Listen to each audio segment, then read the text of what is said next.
Sit down, right there, don't go nowhere, little baby gon' shake that, little baby gon' shake that, little baby gon' shake that, little baby gon' shake that, shit, yeah, I like that, bring that, right here, sit that, right there, don't go nowhere, say yeah, I like that, bring that, right here, sit that, right there, don't go nowhere, baby gon'. Welcome back. We back with another reaction video. Today we are reacting to Stay Awake Crime and Psychology. Killer home invader gets a reality check.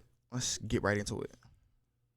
On March 2nd, 2018, at about 4:45 a.m., the Travis County Sheriff's Office, located in Texas, received a 911 call. Travis County 911. There's a shooting. My husband got out of bed. My dogs were barking. There were shots fired. Shots were fired for him? No, I don't know. Help me. The voice you are listening to is that of 52-year-old Corey Shaughnessy. Moments earlier, she and her husband, 55-year-old Ted Shaughnessy, were awoken by their dog Bart barking. Ted got up to see what the commotion was, and as Corey laid her head back down to sleep, multiple gunshots went off inside the house. Bart came running to the bedroom. Corey immediately grabbed her .357 revolver from the wall mount above her bed, and as she went to exit the room, a bright white light shined through the Japanese curtains in the doorway. A shot was then fired through the curtains, instantly killing Bart at the foot of the bed. Corey and the intruder then exchanged a barrage of bullets until Corey's gun ran out of ammo. She quickly grabbed her cell phone, ran into the closet, and dialed 911. As she explained what had just taken place, she heard moaning coming from outside the room. You hear somebody moaning? Yes. Okay. Does it sound like your husband? I don't know. Okay. Do you think you possibly shot your husband? I don't know. Corey. Corey, take a deep breath. You're doing a great job, okay? The police are on their way. I think my husband. Oh my God. Is it just you and your husband in the house? I don't know. I gotta go out there. No. Stay where you are, Corey. I want you to stay where you are. Police were dispatched to the couple's residence on Oliver Drive, and 15 minutes later, they arrived. All right, ma'am, I do have you in a phone scene, and they are going to be approaching your house, okay? At this point, it was safe to say that the intruders had fled the scene, so dispatch instructed Corey to cautiously exit the house. Let me know when you're opening the door. Let me know everything that you're doing, okay? I'm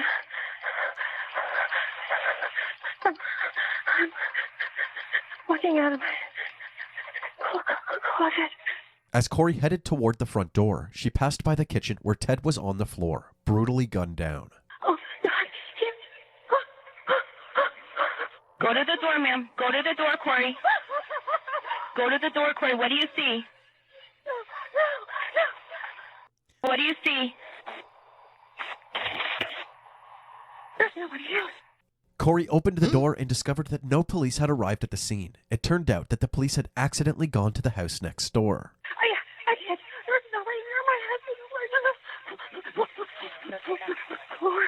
The police quickly corrected this mistake and met Corey at her front door.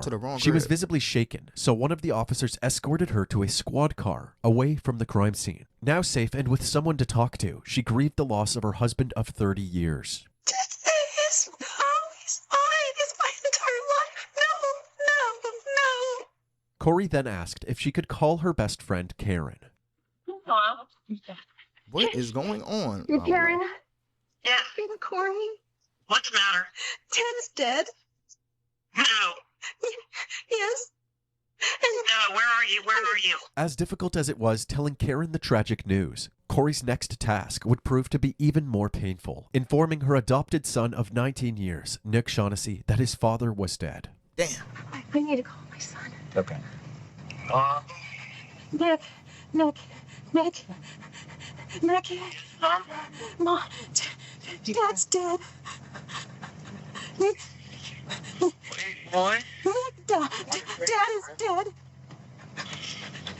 What? Nicholas, just I need you. Can you just? What happened? Shooting. I don't know. What? Corey was eventually able to calm down enough to roughly explain what had happened. You're insurance on you? Yes. Yes. I'm in the back of the car out front, and the police are here, and they want me to call someone. I know you're in College Station, and I don't know what to do about it. Nick and his girlfriend of a year and a half, Jackie Edison, made their way from College Station to Austin, calling family and friends along the way to inform everyone of their situation. Damn, 2 hours? Several of these people showed up to be there for Corey, and once Karen showed up, she stuck by Corey's side. When Nick and Jackie arrived, they were immediately questioned by lead detective James Moore. It was important to rule out the people in Ted's inner circle as potential suspects, including Corey. So Detective Moore asked Nick about the dynamics of his parents' relationship. So, tell me about between mom and dad. What's a relationship like? Solid as ever. They just had their 30th anniversary in January. Okay. They argue, fight? They bicker like every couple does. They ever hit each other? No. They ever threaten each other? No, nothing. Nick was very proactive about helping the police with their investigation. He ran around asking questions, trying to get to the bottom of what exactly happened. He also gave the detectives access to the home security system through an app on his phone. They're not technologically literate, so I'm like the only that manage all their technology. This, along with a thorough search of the property, gave the investigators a better understanding of how the home invasion may have taken place. The home security system app showed that someone had entered the house at 4:27 a.m. This wide-open window leading into Nick's old bedroom was most likely the point of entry. Right beside the window was a dresser, and in the bottom drawer was an empty box for a .40 caliber Springfield handgun. 17 minutes passed, then suddenly, at 4:44 a.m. Y'all got shot at with y'all own gun. Y'all should have kept that in the house. The security system in the showed master that a bedroom. window had been broken. This alert was triggered by these bullet holes in the kitchen window. This was also just moments before Corey called 911. It was deduced that 4:44 a.m. was when Ted was gunned down. Bullet casings from .40 and .380 caliber guns were scattered on the kitchen floor, indicating that there was likely two shooters. While Detective Paul Sallow supervised the collection of evidence, Detective Moore spoke with the neighbors. One of them, a woman named Kim, told Detective Moore about the Shaughnessy family business, Gallery Jewelers. Ted was the personable face of the business, while Corey appraised the jewelry. And it's not cheap jewelry, just so you know. Like, I'm talking, like when they transfer jewelry, like I'm talking hundreds to millions of dollars of jewelry. Detective Moore wondered if the perpetrator knew about this expensive jewelry. Okay, Perhaps Kim. this was a robbery gone wrong. Are we keeping this stuff in the house? I don't know the answer to that. While Kim wasn't sure whether or not this was a botched burglary, she did know that the Shaughnessy's had been a target of theft on more than one occasion. I think it was about last year. Someone broke into their car. Yeah. This supported the robbery gone wrong theory, but something was troubling the detectives. Why would someone rob a house with 3 cars parked in the driveway? Wouldn't it be better to rob a house with nobody home? yeah, right. Especially in Texas, where many homeowners own an arsenal of guns. Right. They had a feeling that the motive behind this home invasion was something more sinister. Detective Moore wrapped up the neighborhood interviews and headed back to the crime scene.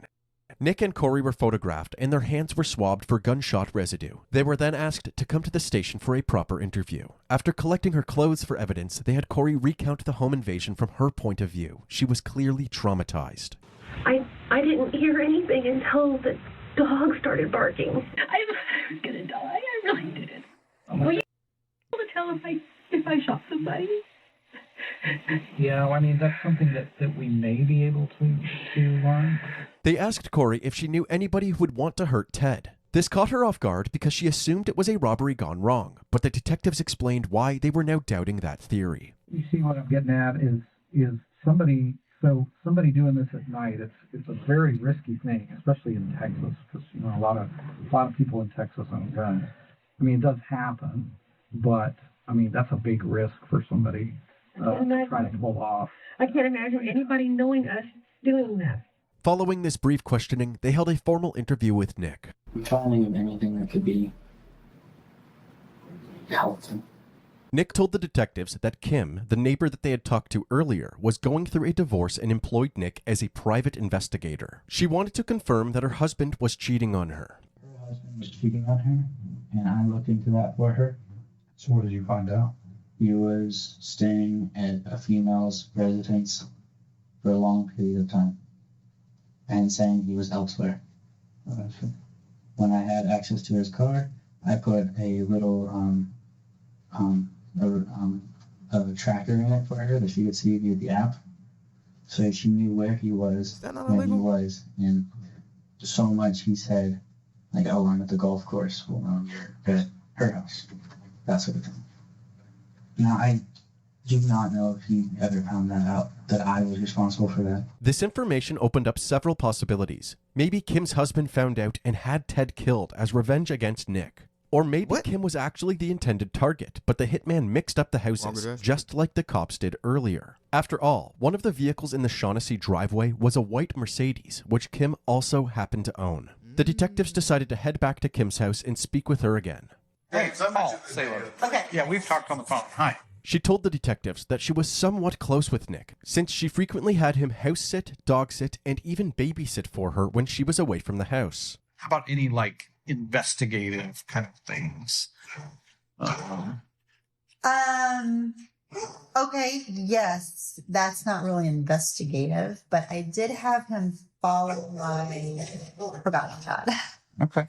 My soon-to-be ex-husband, because, well, it's interesting. Probably more information than we want to hear. While the housekeeper cleaned in the background, Kim told the detectives that she suspected her husband of cheating. So, yeah, I told him when he leaves, I want you to follow him because I want to know where he's going. Mm-hmm. Yeah. And he did. Okay. So I got my information. Okay. Was Nick compensated for that? Yeah. Okay. All I needed was just an address. Okay. And I'm like, that's all I want. I don't want you to do anything else. I don't want you to go to that person's door. I don't want a problem. I just want an address. So there was more than one occasion when you had to follow him? Maybe 2 or 3 times. Okay. And did your husband, did he know this? Like, did he end up and find out that Nick had done this or anything? Okay. No, I never said a word. Yeah, he's a liar for sure. But there's no doubt about it. Someone husband. I don't think he's capable of that.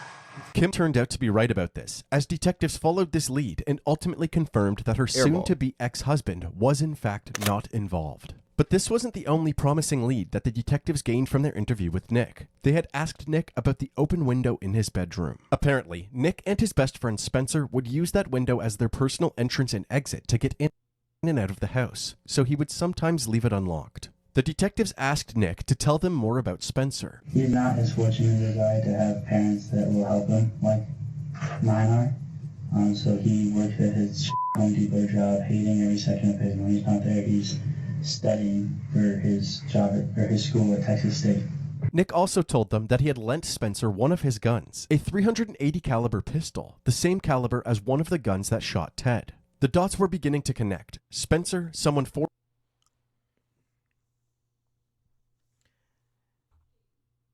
Please don't tell me he gave his friend the murder weapon. Basically, like bro, it seems like your weapon is the weapon twice, because they got a 40 that was in your room, and they got a 380 that you gave him. Either he's trying to frame you,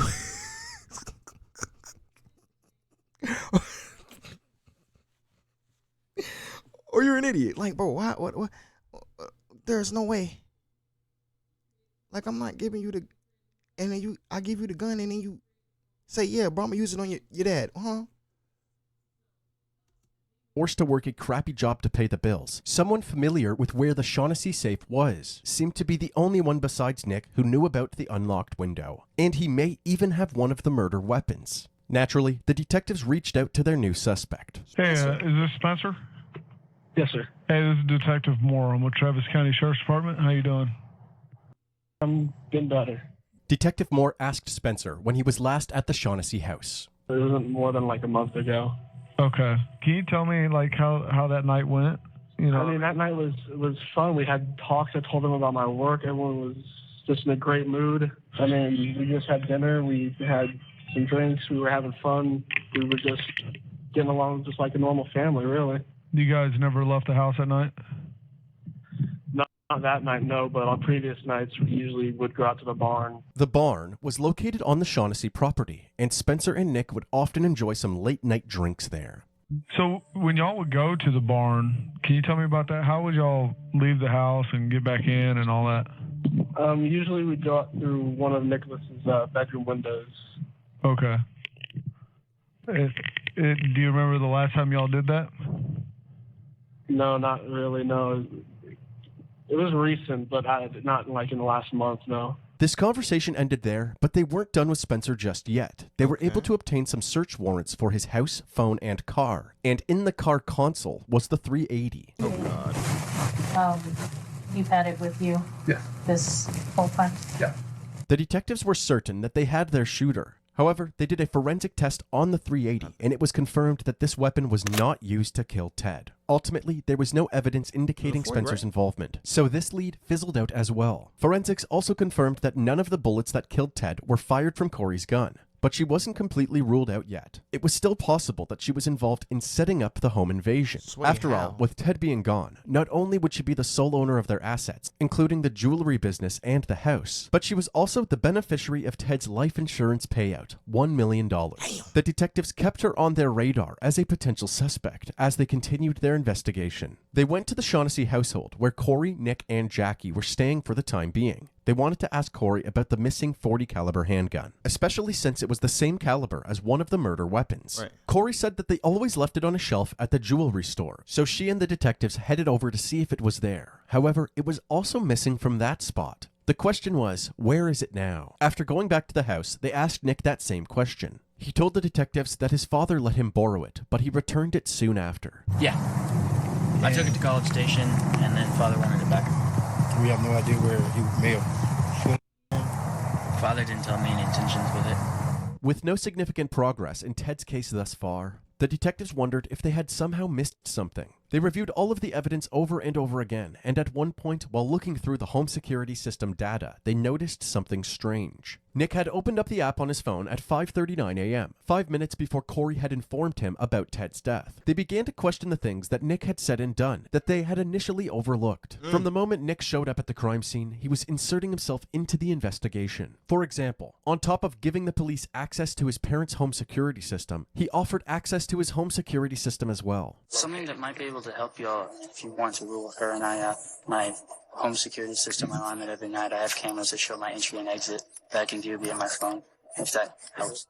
You know, I armed 12:30 or so after we were watching TV and went to bed. But the information Nick volunteered wasn't the only suspicious thing. His behavior was odd too. One example is when Nick was being photographed at the crime scene. The whole time he was laughing and making small jokes. At one point he was asked to face the camera, and he did a little hop to turn around. Yeah. Why would somebody whose father just died be so chipper? Another red flag was in the interrogation room, when Nick told the detectives about recent money problems between him and his mom. There was a period where my mother and I, there was a financial dispute, and it was like really pretty heated. Corey had loaned Nick $30,000 to support his dream of becoming a day trader. Nick became successful fast, but was not paying Corey back as they agreed. Instead, he was buying himself and Jackie expensive jewelry and fancy clothes. Since Nick wasn't holding up his end of the bargain, Corey stopped paying for his expenses. This led to an argument and major tension between them, but just days before Ted's death, Nick reimbursed his mom and reconciled with her. We figured it out, sat down, and did everything out, figured it out. Although everything seemed figured out, the detectives were curious to see how Nick was doing financially after paying Corey back. They looked into Nick's bank records and discovered that he had hardly anything remaining in his accounts. At this point, the detectives decided to take up Nick's offer. They gained access to his home security system in the College Station apartment. This, along with the surveillance cameras inside the house, confirmed Nick's alibis that he and Jackie were at home at the time of the shooting. They also obtained a search warrant for the apartment itself. During the search, they found a safe that contained expensive watches and other jewelry, along with several... How the hell he got $350 in his account? We don't sell some of that other weapons and boxes of ammunition. One of those boxes contained SIG 380 ammo, the same brand and caliber as the bullets at the crime scene. 6 rounds were missing. Next, the detectives obtained Nick and Jackie's cell phones. Both phones had very little data on them, as if they were wiped before they were given to the police. Fortunately, if you own more than one Apple device, the devices are commonly synced to each other. Nick's iPhone was synced to his Mac Mini. On the Mac Mini, detectives found conversations between Nick and Jackie leading up to the murder. Got On his ass. February 28th, just days before Ted's death, the couple discussed paying someone $1,000 and, if it happens, cash in hand. Jackie's bank records showed that she took out $1,000 that same day. With this abundance of evidence, the detectives couldn't shake the feeling that Nick's best friend Spencer knew more about Nick's involvement than he. Bro, there's no way you paid Spencer a band to knock your dad off. Also, like I said in a previous video, I don't understand murder for hire. How do you not think you're going to get caught? Unless you just have cash on hand. Like, there's no way you're doing legal business or anything legal and then you say, yeah, bro, I'm going to pay to get this man knocked off or a person knocked off. It's just not going to work. And it's not.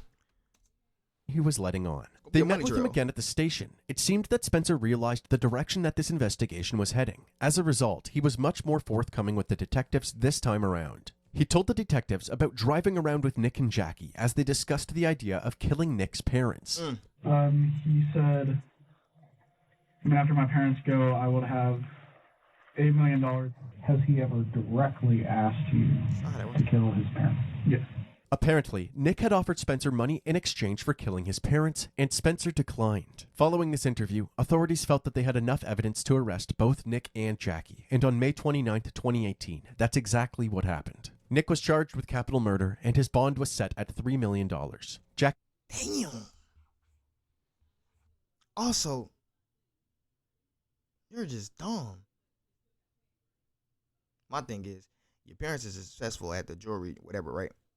You was getting money, day trading, whatever. I don't know why you wouldn't just go into their trade or what they do.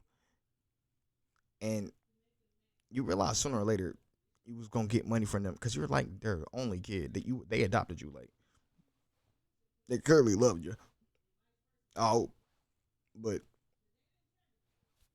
you was gonna be the sole beneficiary if either one of them checked.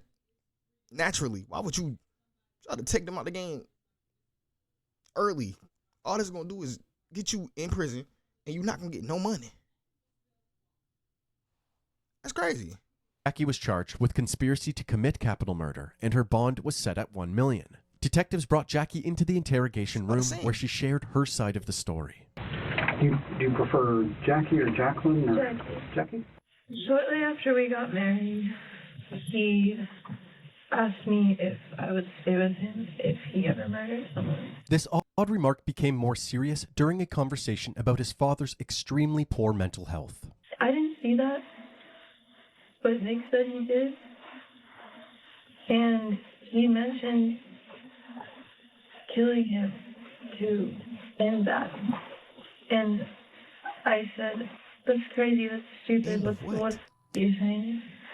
Nick later followed up by saying it would be too painful for his mom to live through such a loss, so she needed to be killed as well. Jackie says she couldn't believe what she was hearing. What? This isn't you. You love your parents. Like, we visit them every weekend. We have fun. We're family. I've always wanted what I had with them.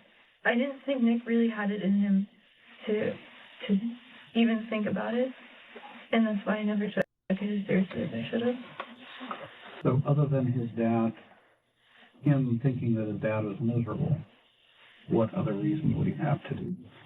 He knew that they had a $1 million life insurance policy each, but he told me it wasn't about the money. Let's hire somebody to kill his parents. Yeah. Jackie told them that she didn't know who the hired guns were, nor did she know the details of the murder itself. Her only involvement was working out the payment and helping Nick scope out the area leading up to the murder. I was like, well, I mean, we can't even afford to put half. And I said, well, okay, maybe they'll do it for 10. I wanted to shut him up. Okay. I was playing his game. I never took it seriously. No, I went with him. You know, he wanted me to go with him, and I was like, yeah, sure, whatever. I know he's not going to do it. And if he is going to do something crazy, then I'll be there to make sure he doesn't do it. I tried to stop him. Jackie claimed that she was deeply troubled living with Corey while she grieved Ted's death. Living with Corey, and every single day how she would cry about Ted and how she hated his murderers and how she would blame me all when really I knew that it was her son, and that killed me. I really loved him like a father. 2 weeks following this interview, Jackie's bond was reduced from $1 million to $250,000. This bond was quickly paid and she was released from custody. It would ultimately be up to the court to determine Nick and Jackie's fate, but the detectives weren't done their job. The shooters were still at large. The detectives scoured through Nick's surveillance footage to see if he had met with anyone leading up to the murder, and bingo. On February 28th, the same day that Jackie withdrew the $1,000, 2 people showed up at Nick's apartment. Soon after, one of the visitors steps out to take a phone call and is seen wearing a Renewal by Anderson company t-shirt. The detectives drove to the Renewal by Anderson headquarters, and by a stroke of luck, an employee's daughter recognized the man in the video. His name is Cameron Vosmek, and he had worked for Renewal by Anderson for merely 4 days several years ago. Authorities tracked Cameron down, and he willingly spoke with investigators. He told them that the other person in the video was a man named Johnny Leon. Apparently, Johnny had approached Cameron months earlier about a job moving some stuff. But when they showed up to Nick's house, he started talking about people in Austin costing him $30,000 a month, and that they needed to be taken care of. When Cameron tried to clarify what he meant by that, Nick was insistent. People costing him $30,000 a month. You mean the same $30,000 that you gave him, that your mom gave? Yo, get him out of here. Eliminate. That the less you know, the better. Uncomfortable with how this interaction was playing out, Cameron left the apartment and never looked back. Following Cameron's interview, the police tracked down and arrested Johnny. Initially, he admitted to being approached by Nick about the murder-for-hire plot, but denied having any involvement. I'm not gonna lie to you. If someone offers you $100K, you're gonna think about it. He's luring you into this to commit murder. I'm just telling you, we know you're involved in this. $100K. We know what happened. You know I'm involved. Absolutely. There's no doubt. The detectives then confronted him with the surveillance footage, at which point he began to open up. He explained that he didn't have the heart to kill Ted himself, and that Nick decided that he would take matters into his own hands. Just days before the murder, Johnny and Nick drove from College Station to the Shaughnessy house. They parked across the street, and Nick ran up to the house alone. Moments later, Nick came back to the vehicle and said that he couldn't get inside the house. So they drove back to College Station. According to Johnny, his involvement ended there. However, his phone location data placed him in the area at the time of the shooting, and for that reason, he was still charged with capital murder. Johnny's phone also revealed that he had an accomplice, someone named Ariane Smith. Ariane was arrested and brought in for questioning. Under the pressure of being caught, he shared details of the home invasion from his perspective. Then I hear some shots come from the bedroom as well. And then I heard a woman crying. And I said, please don't do it, please, let's just go, please, leave her alone, let's go, please, just let's go. So after I say that, he takes off running and I follow him. Now, reliving the events that took place that night, Ariane expresses just how much it had been weighing on him. You're the only person showing regret. I don't understand how could you kill somebody and not have any emotion about it? And you actually killed him. I was just in the situation. I'm devastated. I cannot sleep at night. What is that? Following his confession, Ariane led investigators to the murder weapon, Ted's .40 caliber handgun. Ariane was then charged with capital murder. One by one, the accused killers took plea deals, and each received a sentence of 35 years in prison with the possibility of... I told you, he ain't gonna get it smoothed out. Damn, hold on, bruh. He helped y'all find the murder weapon. Y'all should at least give him like 20 years. Cut off 15, he ain't really up nothing. He just stupid. Like, why would you be in that situation in the first place? Like, I'm not in the house doing a burglary. I'm not in the house up in that month. Like, no. Ariane, no. But these two? Cook they ass. Cook they ass. Of parole, except for Jackie. Jackie, who was still out on bond, was living her life and even dating new men. After running from this incident for 5 years, she eventually gave in to the pressure. In June of 2023, Jackie took a plea deal known as a deferred adjudication. This meant that she pled guilty to a lesser charge and avoided a formal conviction. The terms of Jackie's sentence were 4 months in county jail, followed by 10 years of probation, during which, every year, on the anniversary of Ted's murder, she must spend 2 days in jail. This is what Corey had to say during her victim impact statement. I'm alive because your plan to have me murdered didn't succeed. You knew what was about to happen, and yet you sat home and did nothing because you wanted it to happen. We opened our home and our hearts to you, and you and Nicholas took everything from us. How long will it take for you to find another family to destroy? How long will it be before Bonnie finds her next Clyde? You are a monster. You are evil. And everyone needs to know it. Corey Shaughnessy now lives in a different state under a different name. Facts. I mean, Corey summed it up. Nah, bro, I feel like there's no way. There's no way y'all say, yeah, bro, give her an adjudicated sentence. She got to pull up to the jail every on the anniversary of Ted's loss of life. Huh? Everybody else got 35 years with a plea.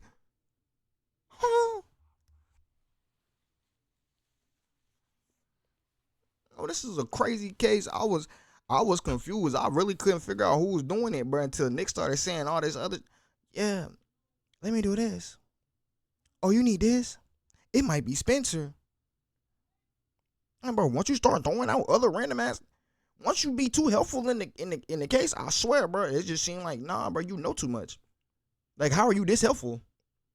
Unless you orchestrated it. Like, I have yet to see that not be the case.